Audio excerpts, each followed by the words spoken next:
I wanted to share with you today the 5 main channels that have gotten me clients of my no-code and AI automation consulting work.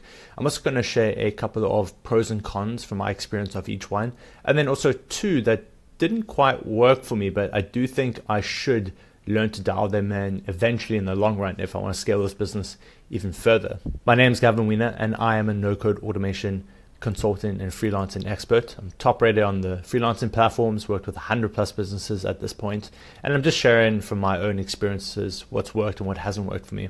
The first and probably most obvious channel is my YouTube channel. If you look at some of my earlier videos, you'll see a lot of them are very tutorial focused. I'm showing how to specifically set up an automation, how to set up a script, how to solve some type of problem, and I also walk through various use cases that I've done for clients and also just frameworks that I follow as a no-code and AI automation consultant. I do get inbound leads from this channel. What I've found is the leads that I get from YouTube are typically more open to paying more because they've often spent quite a bit of time already watching some of my content. So they see me as an authority, they see me as an expert, they have higher budgets. And the frame that they're reaching out to me is more that I am a consultant, I'm an expert. They have problems in their business that they want to solve with automation, and I can help them solve that. And that allows me to package together a nicer delivery of a product and also price that more highly. The drawbacks is obviously you have to create content like this. It takes quite a long time to come up with ideas, to record the content.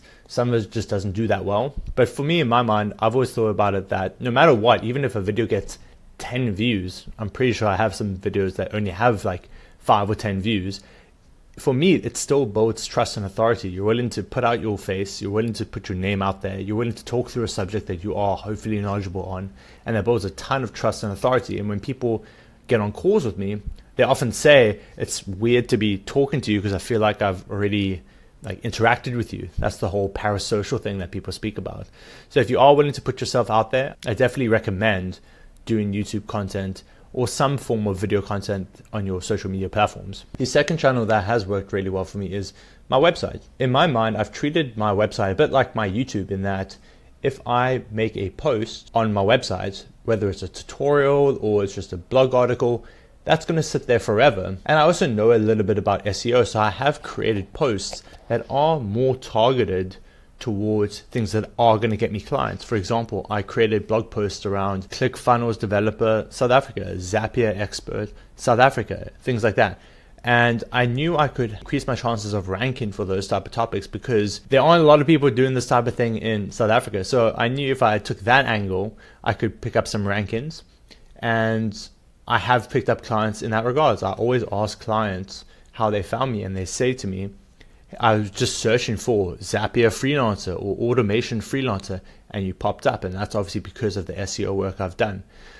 I don't think it's the strongest channel. I just do it because I find it not that much effort. I'm often cross-posting content in a sense. I'll take some of the things I've posted on Twitter and LinkedIn, which I'm going to speak about, and then I'll just expand them out as a blog post. Or I'll take my email list, the campaigns there, and I'll repost them as blog articles, or I'll expand them out a little bit. So the website has got me inbound leads, and the pros I would say is a lot like what I said about the YouTube channel, in that when people are reaching out to me, it's under a very different frame. They're reaching out to me as the expert. They're saying, I have these problems in the business. Can you help us solve these problems? And then that allows me to put together a normally bigger scope because we're trying to solve more general problems. And then I can also increase the budget on that. The third channel that's done very well for me is Upwork. Upwork, I have a love-hate relationship with a little bit, if I'm honest, and I'll tell you why. But it has been my most consistent channel for getting leads because I have become top rated on the platform, so I have a strong profile. I also luckily have the funds to keep buying the connects, because obviously when you submit proposals now you have to pay for connects. And I know that if I need to pick up projects and I send out 20 proposals, I will pick up projects. The big pros is obviously that, in that I have a bit of control over how many clients I get from this platform. So if I do a bunch of outreach, I will get projects. I'm very confident of that. The negatives though is that it's a bit of a race to the bottom in some sense. This isn't the same for every service and agency on Upwork, but I have found that on Upwork, you do typically find more clients who they're posting to get a specific problem solved. They often are posting with automation work saying, I need these specific things solved. And that makes it a bit harder on the sales call, the frame of the sales call, to be able to then go, hey, I see all these other problems in your business that I can solve. Let's like expand the scope out and make your budget much, much higher. They're coming with a bit of a preset of what they're expecting to pay. And they also are doing comparisons a little bit. Even if you are very well vetted, like I am, top rated, they are still low-key doing comparisons of your rate versus their rate and what they thought they were going to pay, and why this person say they can do it for like 10 times cheaper than you, type of thing. So you do get a lot more of that on Upwork than I do for example, if someone reaches out to me because my YouTube or my website or the other channels I'm going to talk about. So Upwork does have these pros and cons, and every platform has these pros and cons. As I mentioned earlier, even YouTube, you obviously have to come up with ideas, you have to be willing to put yourself out there, all these type of things. It takes longer to build up momentum there. But Upwork still has been a very, very good channel for me. I'll very unlikely let it go completely, but I have started to dial down on it to increase my efforts on other platforms, because I don't want to be reliant on that platform in the future. Because that's also a big negative. If, let's say, that goes away completely and you haven't dialed in another channel to get clients, you're kind of screwed now. You're under very much control over where you're getting your clients. I definitely still recommend Upwork. It does take time to get started on it. It has treated me very well, but don't become too reliant on it. And you do have these negatives, as I say, around the framing of the clients and the type of conversations that you're having. This isn't the same situation for every service and an agency, but this is what I've experienced from the no-code automation type of work and AI automation work that I've been doing. The next channel I'm going to group together, I'm going to say LinkedIn and Twitter, because they kind of work the same way for me, in that I use a tool called Typefully. I'll leave a link in the description because I just really recommend it. It's been a great tool. And basically, I will post consistently on Twitter. So I'm writing my content for Twitter, but Typefully will cross-post it to LinkedIn. And it's a bit of the same situation as I have with my website, in that often I'll get on a call with someone, I'll say, how did you find me? And they'll say, I found you on Twitter or I found you on LinkedIn. And I'll say like, oh, was it a post that popped up or something like that? And often they'll say to me, they'll say, no, I searched for X term. I searched for Zapier. I searched for automation expert. I searched for CRM automation, and then your profile popped up. So it's a bit like SEO as well, because I've obviously optimized my profiles on LinkedIn and Twitter. And then it helps that I'm cross-posting this content that shows expertise, case studies, testimonials. I'm showing that I'm active. So also that increases the chances someone's going to reach out to me. And I found, again, this has some of the same pros and cons as the YouTube content and also my website, in that they are reaching out to me. So they're reaching out more warm. They see me as more of an expert, and the frame is stronger than, again, if I'm getting clients on Upwork, because I'm reaching out to them. So when they reach out to me, again, these sales calls seem to go much, much smoother. And again, the budget and the scopes are often bigger for these projects. Finally, I'm going to talk about the two that hasn't quite worked for me, but I do want to dial these up in the long run. And I'll tell you why I want to dial these up in the long run. And that is cold email outreach, and also just cold DMs, whether that's on Twitter or LinkedIn, just cold outreach in general. For me, I haven't quite got these fully working yet, because I've found, for me, with the AI automation work that I do, still projects can be quite custom between clients. So it makes it hard for me to outreach with one specific offer saying, hey, do you want to get 5 to 10 new clients in 30 days type of thing? Like that's a lot what these lead gen offers say. It's like a very set delivery, and I've found it hard to dial in that exact messaging for the no code and AI automation work that I do.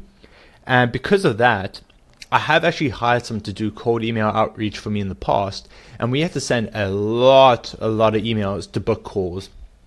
I remember we must have booked in about 5 to 10 calls, but this was over at least 5,000 emails. It must have been 5,000 plus emails, and we tested quite a few different angles and variations. There were things around, hey, do you want to automate your CRM? Do you want to get more time back? Do you want to get your dashboard in, data reporting so you can scale? We tested a lot of offers, and none of them specifically jumped out.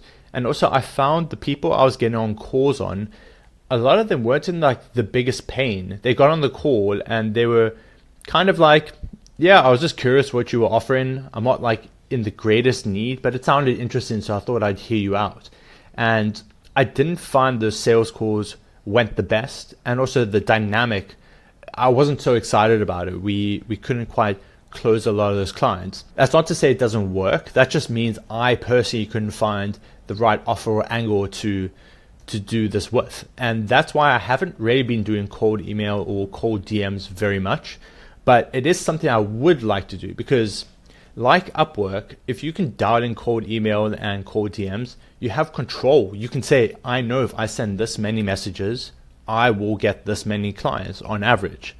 Versus like YouTube, my website, LinkedIn, Twitter, as I said, these are more attracting channels. These have worked well for getting inbound leads, and also the dynamics much better and the frames much better when we speak together. I don't have as much control. I never know how many leads I'm going to get. I just have to keep creating and keep putting stuff out there, which I enjoy doing. But again, you don't quite have that control of saying, if I send this many messages, I'm going to get this many clients. So I would like to dial in cold email and cold DMs in the long run. But as I said, I haven't quite found that message in an offer. And I'm curious if there are other no-code automation, AI automation people out there who have dialed that in, and also what type of volume they've had to do. Those were the handful of channels that have worked very well for me to get clients in my no-code and AI automation consulting work. And as I said, some of them I also haven't quite dialed in yet, and they didn't work for me, but that doesn't mean they wouldn't work for you if you could find the right offer. If you look at the pattern though, you'll see that when I got inbound leads, the dynamic and often the value of the client was higher from my experience. And with outbound, I found the dynamic and framing of the conversations isn't always the best. As I said, Upwork, they're posting saying we need people, and they're comparing people. And also for cold DMs, you're reaching out to them saying like, hey, I can help you. And some of them are just like, well, I'm not in that much pain. I'll hear what you have to say though, for example. So those are the channels that have worked very well for me. I just wanted to share that to give you ideas. And again, maybe you double down on one of these channels and works really well for you. But I know for me, I'm going to keep testing. I want to really get the ones that you have control over dialed in, the cold outreach. But I'm going to continue creating content because I do like those inbound leads. It does build a lot of trust and authority. It's just a great way to get yourself out there.